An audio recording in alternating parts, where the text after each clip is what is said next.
सत साहेब जी साहेब बंदगी। बोलिए सतगुरुदेव महाराज की जय हो। आज का जो हमारा सत्संग का विषय है कबीर साहिब की बंदी छोड़ की वाणी है एक, उसके ऊपर थोड़ी चर्चा करेंगे। तो कहते हैं साहेब, सरगुण माही सार नहीं कोई, निर्गुण नाम न्यारा होई। निर्गुण से सरगुण भाई, और सरगुण में यह जग लपटाई। रजगुण तमगुण सतगुण कहिए, सब मिटी जाए ज्ञान को लहिए।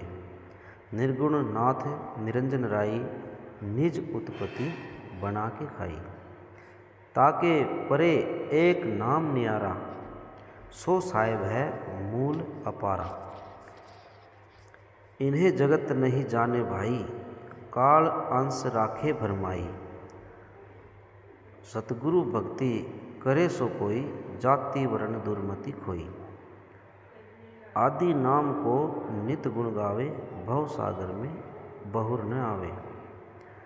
आदि नाम को गहे जो आशा, सतगुरु काटे काल की फांसा। आदि नाम है गुप्त अमोला, धर्मदास ने तुमसे खोला।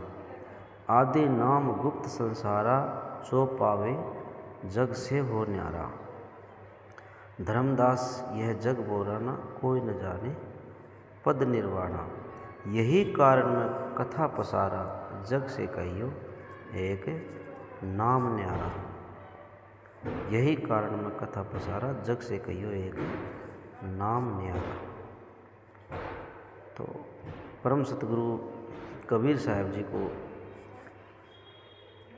चरणों में कोटि कोटि बंदगी। सत साहिब बंदगी। तो धर्मदास यह जग बोराना, साहिब कहते हैं धर्मदास यह जग बोराना, कोई न जाने पद निर्वाणा। यही कारण में कथा पसारा, जग से कहियो एक नाम न्यारा। ये समस्या कबीर साहब की तब भी थी, यही समस्या आज भी है। धर्मदास यह जग बोराना, कबीर साहब के इन बातों से ऐसा लगता है कि यह संसार तब भी बुराया ही था, यानी पागल ही था, जब कबीर साहब यहाँ पर आए हुए थे। और आज भी सब जगह यही देखने को मिल रहा है कि यह जग बोराना है। लेकिन परम सतगुरु कबीर साहब का ज्ञान वह नहीं है जो तुम्हारे तथा कथित साधु संत या धर्मगुरु को करते हुए पाया है।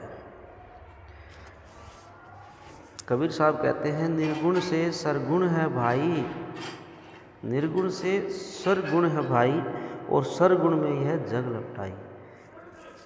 ये बात किसी की समझ में नहीं आती कि अरूप से ही स्वरूप बना है, लेकिन तुम स्वरूप को मानते हो और अरूप को भूल जाते हो, जबकि अरूप के बगैर स्वरूप की कल्पना भी नहीं की जा सकती। यही पर से तुम उस मूल को भूल गए, जिस मूल में तुम्हारा अस्तित्व छुपा हुआ है। वास्तविक रूप से जिसने धर्म को जाना, उन सब ने चिल्ला चिल्ला कर एक ही बात कही कि तुम ही ब्रह्म हो, तुम आदि अनादि हो, इसके अलावा और कहीं कोई ब्रह्म नहीं है। ये बात बिल्कुल सत्य है कि आत्मा के अलावा और कोई परमात्मा नहीं है। लेकिन तुम्हारे मंदिर मस्जिद आश्रमों को चलाने वाला पुरोहित धर्मगुरु जो शब्दों के संग्रह पर जीते हैं, वे तुम्हें छोटा हीन बताते हैं, वे तुम्हारी निंदा करते हैं। इन लोगों ने तुम्हें अपने शब्दों से इतना गिरा दिया है कि जब तुमसे कोई ये कहता कि तुम जागो, तुम अपने आप को पिछाड़ो, तुम विराट हो, तुम अपना अनंत रूप में विस्तार कर सकते हो, तो तुम्हें उस पर भरोसा नहीं आता। सवाल ये है कि तुम्हारे पंडित पुरोहित, तुम्हारे धर्म गुरु तुम्हें कभी तुम्हारे वास्तविक रूप में खड़ा ही नहीं होने देंगे। वे तुमसे हमेशा यही कहेंगे कि तुम दीनहीन पतित हो, परमात्मा महान है। उनका ऐसा कहने तथा ऐसा करने के भी कारण हैं। अगर तुम अपने वास्तविक रूप में प्रकट हो जाओगे तो तुम्हारा धर्म गुरु कहाँ पर खड़ा होगा? उसके लिए व्यवसाय क्या होगा? तुम्हारी निंदा और तुम्हारे को दीनहीन करने में ही तो पंडित पुरोहितों के व्यवसाय का सारा राज छिपा है। तुम्हारा पापी होना तो पंडित की जरूरत है। जब तुम पापी हो, दीनहीन हो, तभी तो तुम्हारे और परमात्मा के बीच में एक मध्यस्थता कराने वाले की जरूरत है। नहीं तो बीच में दलाल की क्या जरूरत है? अगर तुम अपने आप को स्वयं ब्रह्म मान लो तो फिर बीच के दलाल अर्थहीन हो जाते हैं। इसलिए सब संप्रदाय तुम्हें महापापी घोषित करते हैं। तुम्हारे पंडित गुरु, धर्म गुरु अपने पहले तुमको इतना संकुचित कर देते हैं कि तुम त्राही त्राही करने लग जाते हैं। और फिर ये पंडित पुरोहित तुमसे कहते हैं कि हमारे पास आओ, हम तुमको महापापी की जगह पर धार्मिक बनाएंगे। और ये तुमको परमात्मा से मिलने की विधियाँ बताना शुरू कर देते हैं। पहले तुम्हारे अंदर झूठी बीमारी पैदा करते हैं, फिर उसकी औषधि बताते हैं। जब बीमारी ही नकली है तो औषधि सच्ची हो ही नहीं सकती। बस यही से धर्म के नाम पर इन गोरख धंधों की शुरुआत हो जाती है। ये देखिए अब कैसे ये सब होता है। कबीर साहब कहते हैं, आदि नाम है गुप्त अमोला, धर्मदास मैं तुमसे खोला। आदि नाम रूप के भीतर अरूप रूप में छिपा है। इस अरूप को जानना यानी अपने आत्म रूप का दर्शन करना ही सतगुरु की भक्ति कहलाती है। अगर आप एकदम मौन होकर, निर्विचार होकर अपने आप को अपने आत्म साक्षात्कार के पथ पर अग्रसर नहीं हो, या आपके गुरु आपको आत्म साक्षात्कार के मार्ग नहीं बताते, तो फिर आप किसी भी सूरत में सतगुरु की भक्ति नहीं कर रहे हो। इसको कबीर साहब अपनी भाषा में कहते हैं, जो भी तुम कर रहे हो वो सब गलत है, क्योंकि जो तुम कर रहे हो उस सब से वो अलग है। ताके परे एक नाम नियारा, सो साहेब है मूल अपारा।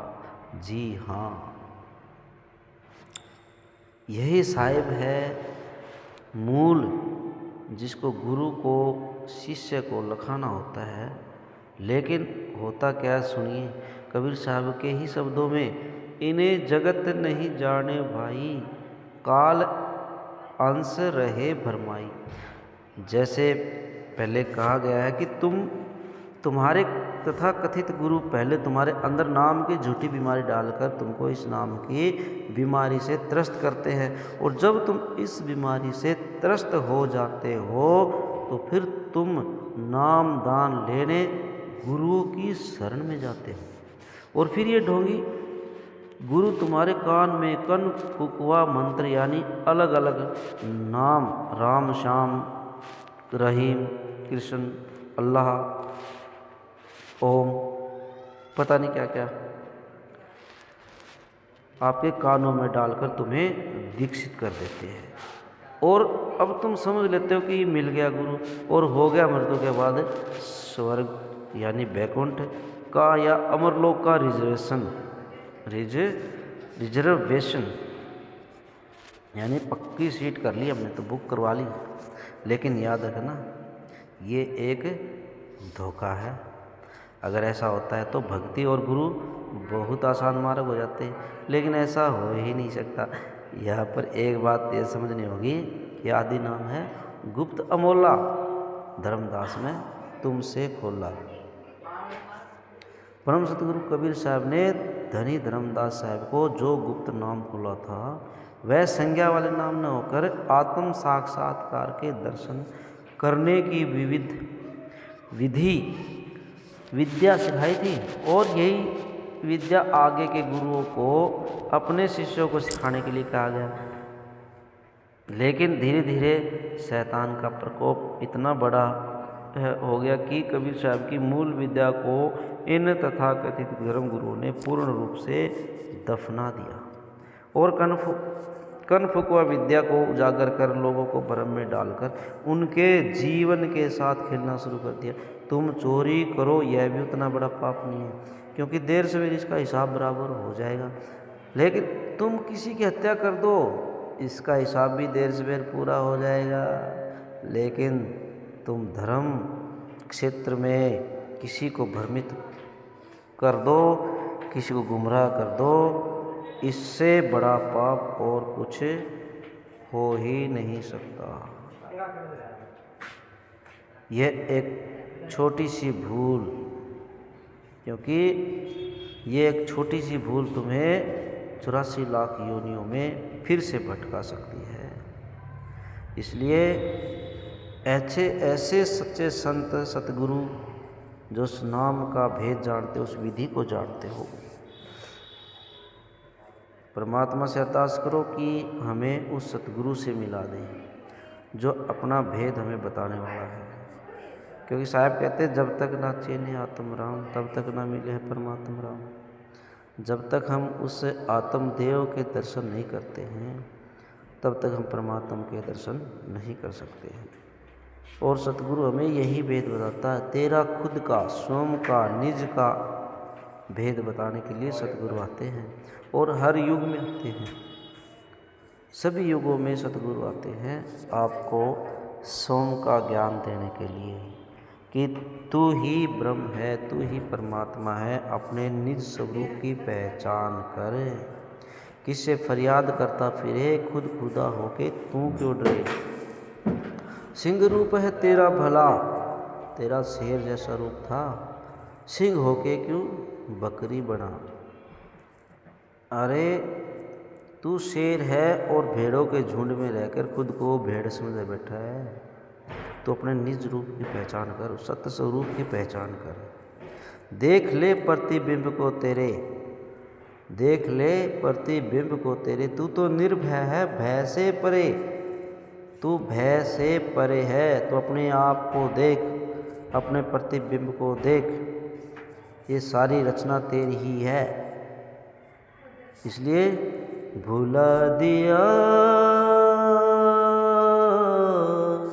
निज रूप को, क्यों पत्थरों को पूजे, तेरा तुझ में समाया। अविधा में भूला तुझे नजर न आया। इसलिए अपने आप को भूला बैठा, इसलिए तू दुविधा में पड़ा हुआ है, इसलिए दुख संकट सह रहा है, 84 लाख का आवागमन तू सह रहा है।